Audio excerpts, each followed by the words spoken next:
Nobody likes talking about feet, okay? But everybody likes to get their feet massaged, right? Well, at least most people, I would say. We're going to talk about how you massage feet. So sit back, relax, enjoy that, and so much more on CKPG today.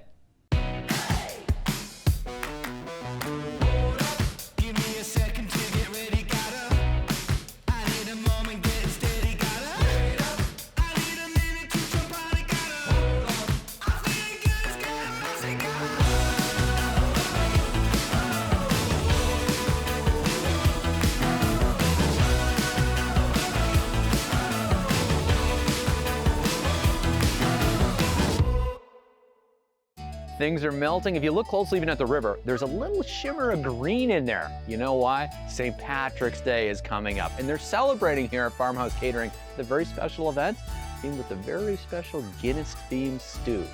We're gonna make it today on the show. Tag along. No better way to celebrate St. Patrick's Day than with a pint of Guinness and a stew. Toni, this is what you guys got planned. Talk to me about it. Thanks for making the time. Yeah, so we have our Guinness stew going on today. Of course, I pre-made some of it because it does take a little bit of time compared to usual. But what we're gonna do is we're gonna just kind of showcase a little bit about the starting features of the stew. And again, this stew, just like the last feature we did with our other chef there, this is a very basic recipe. Anybody can do it. Perfect. That's what I like to hear. Basic is, well, my middle name. Not really, not actually, but yeah. So take me away what we got on the side here. Sounds good. So what we have with this recipe is pretty basic. We've got our chuck meat, which is this guy right here. It's been pre-cut. I like to pre-cut mine.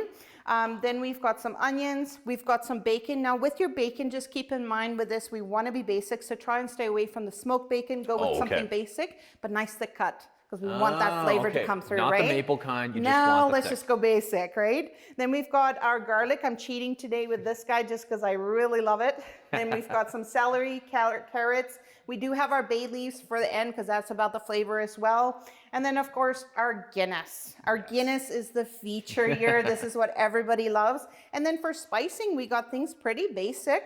We've got our salt and pepper. That's it. Very basic. Of course, if you want more spice, you could probably add it if you want. 100%. And then there are some families that like to add like potatoes, things like that. But for me, I like to keep it pretty traditional, basic, and we'll go with that. All right, perfect. We'll kick it off here. I like this. The chuck beef, I'm excited, is what I used to eat as a student. I called it steak. So we're upgrading from my old ways here, Toni. Exactly. So what I'm going to do today is I'm actually going to just start with the steak. Okay, steak, yeah, I like it. Steak. We'll call it student steak. Student steak. It really is the cheaper meat. So like I said, anybody can put this together and you can afford it, right? Yep. Stew beef. So I'm going to turn this guy on. Perfect. And get the oil going. Now with the oil, it's really up to you what kind of oil you want to use. I like using a cooking method olive oil. Okay. So it means it's a high temperature hold olive oil, but you can use any kind that you would like. It's completely up to you because we're just really browning that piece of meat to get the flavor in there.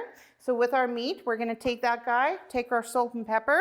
We're going to go ahead and spice our meat ahead of time. Perfect. And don't be shy because keep in mind, this is going to be going into a bigger dish, right, we get diluted a little bit. Yeah, and we're not adding other spices and things to the dish. So you can actually kind of make sure that it gets like full of salt and pepper so that we can make sure that it browns with that salt and pepper right on it. The nice thing about this one, we got it heated up nice and quick. We're going to go ahead and just put that on there. Now, when you're browning this, and of course, this is just a smaller amount, you do want to make sure that you don't put too many pieces at once because then it does actually release too much moisture. Oh. And then it just becomes kind of soupy and it doesn't brown it properly. So do batches at a time. That's my recommendation. Interesting. Okay, that's good to know. So the hacks of cooking. I like it. Yeah, exactly. There's always that leftover from the spices left over in your pan. Oh. Now, what you need for that is that's part of the flavor for everything. So at this point, we're going to go ahead and add our onions at that time because the onions and the bacon does the rest of it for us. So I'm going to go ahead and separate that out. As you can see, that's all you need. Just a little bit of brown on there. I am going to do a rough chop just like that. Just like that. Well, Some of them are big, some of them are small. You know what? Whenever I cut onions, Toni, I got to be honest, as long as I don't cry and I don't lose a finger, somebody won. Somebody won, right? And then, of course, I think most important part, we've got our bacon. So we're going to put a little bit of bacon in there as well. Get that browned up. Now, one of the ingredients that is not showing here, but this is just to create a little bit of a thickness in your stew, is after we've gone and cooked out down the onions and the bacon, we're gonna add a little bit of flour to it because that's gonna help with the roux, right? And then from there, the recipe goes along and it creates, you've got your stock in there, a little bit of beef stock as well. You've got your garlic, you've got the tomato paste, you've got a couple of different things that really bring the sauce together. And then from there, we go ahead and we create something that is as gorgeous as that. So I'm gonna give it a little bit of a stir. This is TV magic. See, look at it, it's done before it even finishes cooking. Yeah. And just the smell. Giving away our tea secrets today. Yes. Fire up the smell-o-vision, because this is, oh man, it's stew's so good. It'll not only make an Irishman happy, it'll make a Scotsman happy too. Those are unreasonable, I've heard. All right. Of course. And if you're interested, Farmhouse is putting on a St. Patrick's Day event. Still some limited tickets left, Toni, on the website? Right on the website. So we've got 2 different types of tickets going still. We've got our dinner dance. Then we also have just our dance ticket, all listed on the website. Perfect. Just like that. A little Irish stew fit for you. You like that? I even rhyme. It's pretty good. Exactly. I don't do that all the time. Thanks, Toni. No problem.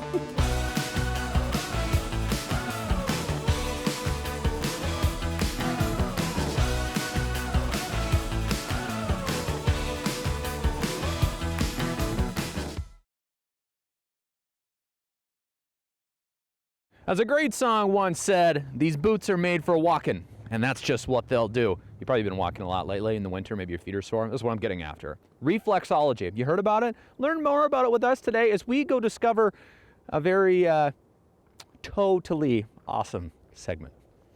Here's where some of the magic happens here. And when I talk magic, I mean, you'll know what I'm talking about if you've ever had sore feet. Melissa, thanks for making the time to chat today. Thanks for inviting me. Yeah, tell me a little bit about what you do here.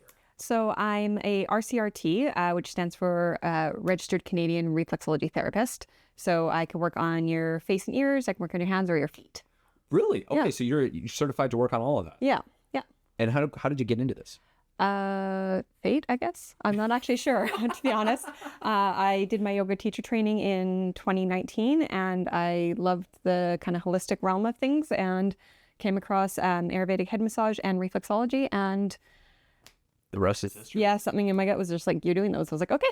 What you're doing nowadays, though, you're teaching some classes. Yes. Tell me about this. So I'm a teacher trainee. Okay. Yeah. So Claudia Rule, who's up in Dawson Creek, and myself are both teacher trainees under Frances Birdsell of Viva Holistic Healing and Terrace.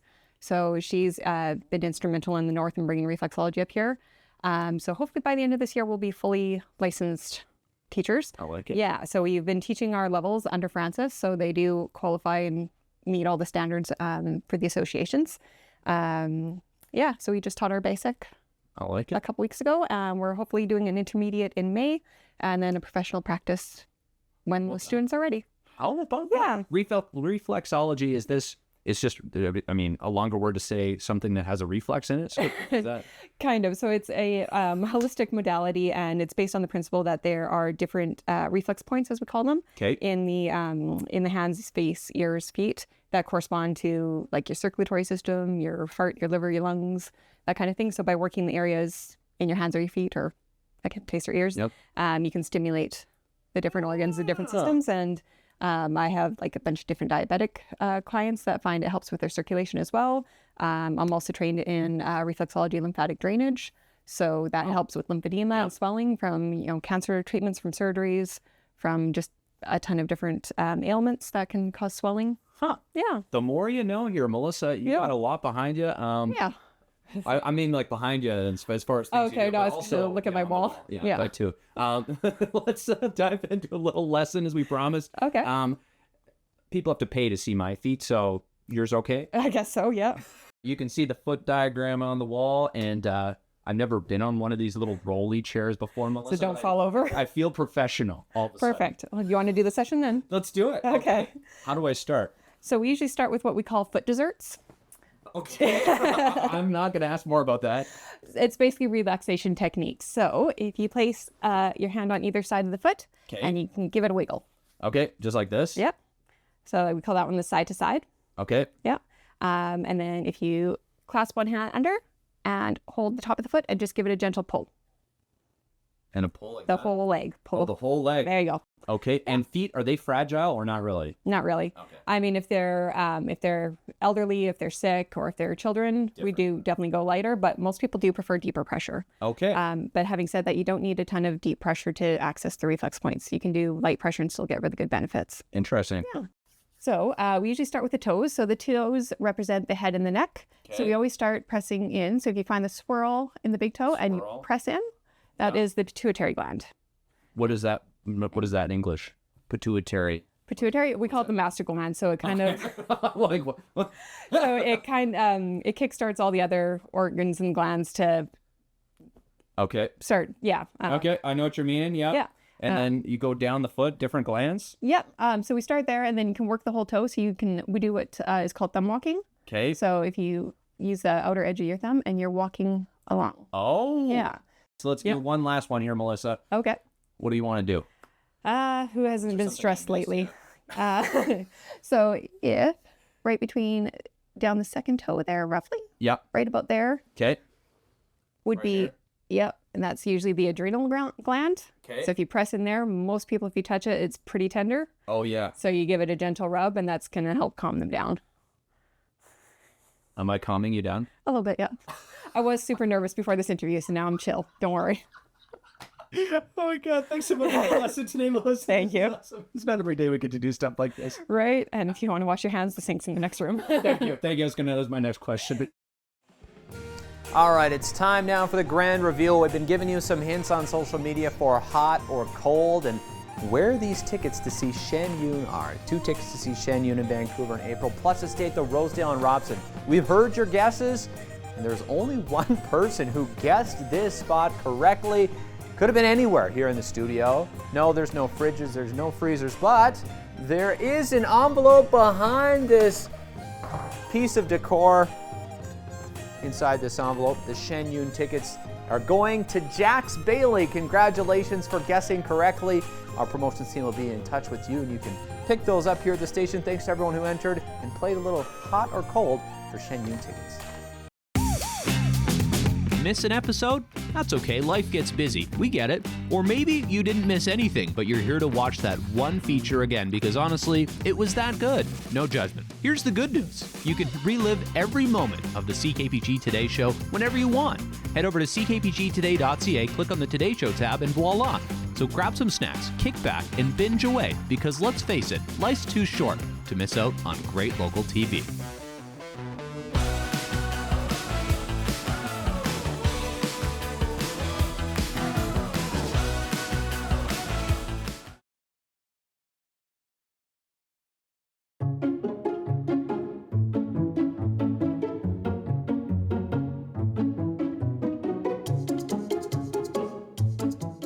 as you can see behind me, the snow piles here in the Hart are still sky high. I'm a pretty tall guy, average height for a man.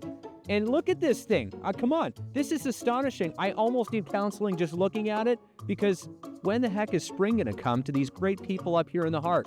I have questions. People in the bowl are already wearing shorts. They're doing their zip-off pants up here in the Hart. I don't know. I don't know if it's a different groundhog or something, but these people got a lot of questions. And I'm going to ask them those questions, the hard-hitting ones. And question of the week. When do you think winter's coming to the Hart? Coming to the Hart? When's it leaving the Hart, you mean? Or, I'm asking it backwards. I still need counseling. June. This is when you're taking your shorts out? We got 1 more month. 1 more month. Are you ready for spring? I'm getting there. When do you think spring's going to come to the Hart? Well, considering it snowed past couple of days, if we're lucky, May. Hey, that's where your optimism's at. Yeah, I'd like to snowmobile once or twice more. You're a snowmobile guy, so do you just do it down your street?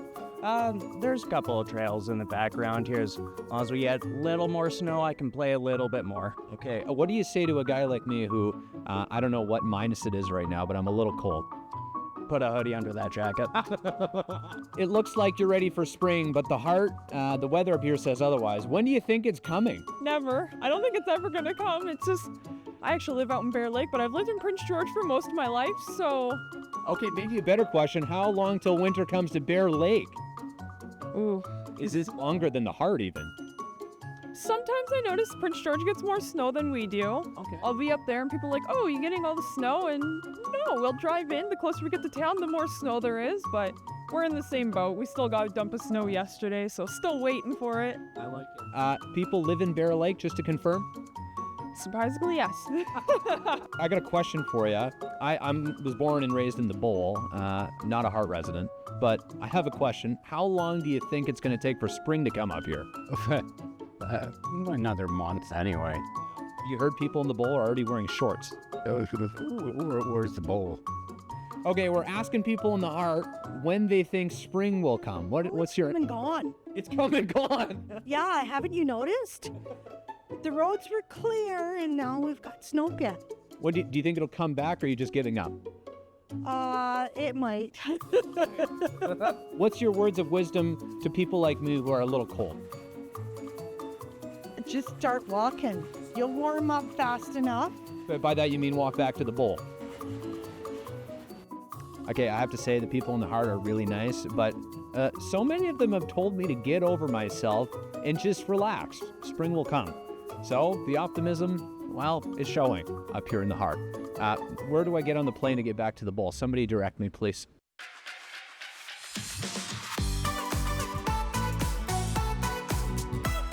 If you're in Mexico, you're working your hot tub, you know where it's at. You know if the person that's house sitting got in your tub. Exactly.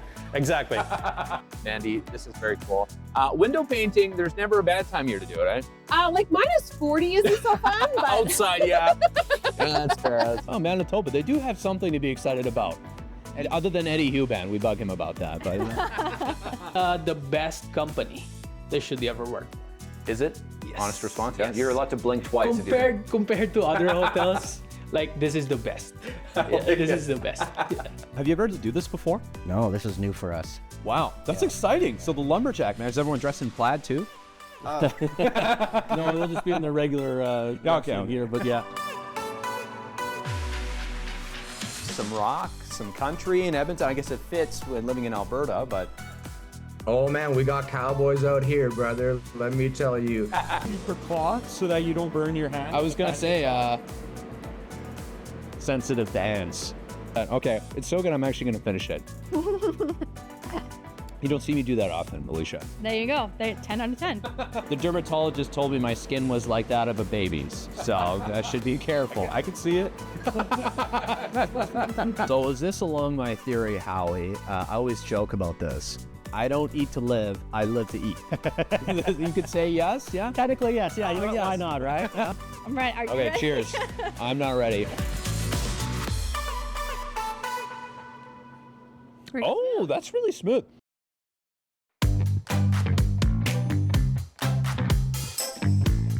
An absolutely stunning action shot to finish off the week in our CKPG Snapshot feature comes from Eric Seaman, one of the best when they come to capturing action shots and wildlife.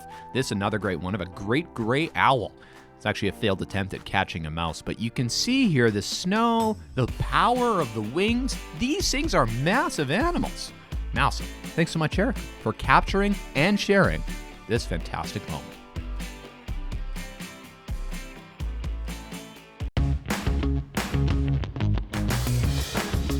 Hey there, got an idea or suggestion for the show? Reach out and connect through our social media or send us an email at letstalk@ckpgtoday.ca.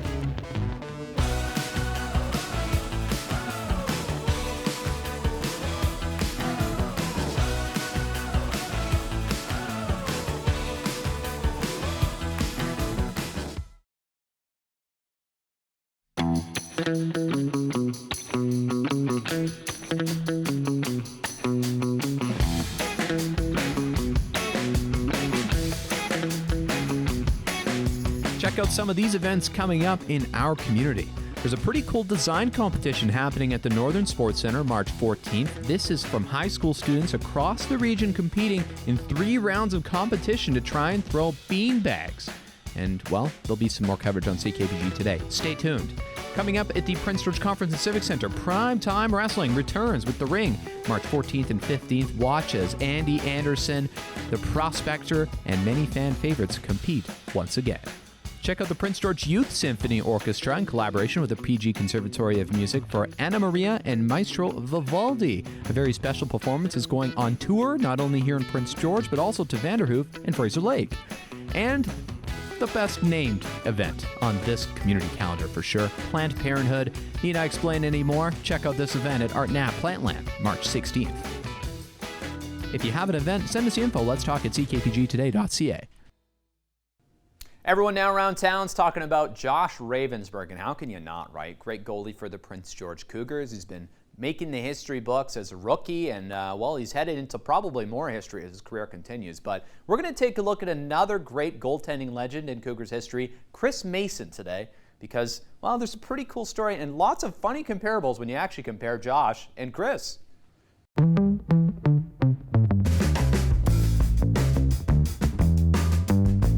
Chris Mason was making a lot of noise back in 1995, the goaltender for the Prince George Cougars at the time, nominated for the Del Wilson Trophy for top goaltender and the Jim Piggott Memorial Trophy for Rookie of the Year. Only one player for each WHL team's nominated, so this is a pretty good honor for Mason, and he went on to have a pretty cool career as well, playing in a lot of National Hockey League games. Not too many Cougars make up that list, so Chris Mason, one of the many Cougars legends. So yeah, to build on that, 317 career games in the NHL for Chris Mason, 23 shutouts. Director Alex, that's right, yeah? Yeah, confirmation. That is about 7% of his starts in the NHL. That's pretty astounding if you ask me. So pretty cool Cougars nostalgia to build on there. Plus, okay, as we round out the week, don't forget to shop local, okay, this weekend. Do your part. Elbows up, as they say. Well, have a great weekend. We'll see you on the flip side. Bye for now, folks.